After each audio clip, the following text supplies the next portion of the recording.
13/12/2024। দিনটা ছিল শুক্রবার। ব্যাগপত্র গুছিয়ে আমরা চললাম হাওড়া স্টেশনের উদ্দেশ্যে। আমরা যাচ্ছি মানালি, কিন্তু তার আগে আমাদের যাওয়া হবে সিমলা হয়ে দেন আমরা যাবো মানালি। তাই রাতে ট্রেন ধরতে চলে আসলাম হাওড়া স্টেশনে।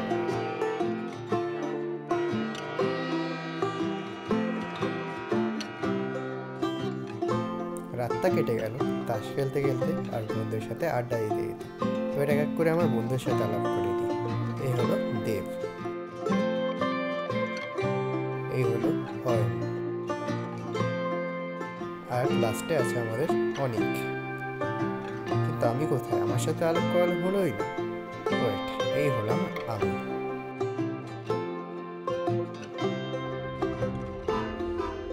ভোরটা কেটে গেল সূর্যোদয় দেখতে। সূর্যোদয় তাও কোথার থেকে? টয় ট্রেন থেকে, কালকা সিমলার টয় ট্রেন থেকে। সে এক অপূর্ব দৃশ্য, বলে বোঝানোর নয়।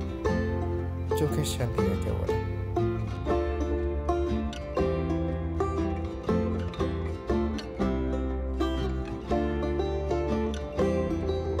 আমি মশায় ঘুমিয়ে পড়েছি।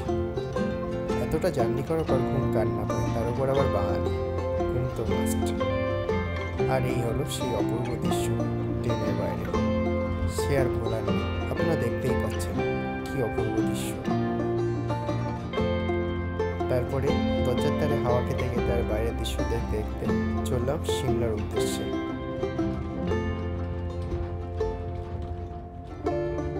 গাছের ফাঁক দিয়ে সূর্য যেন উঁকি মারে। এই হলো সিমলা স্টেশন। পরের গল্পটা পরের পর্বে বলা হবে। Tata, good bye.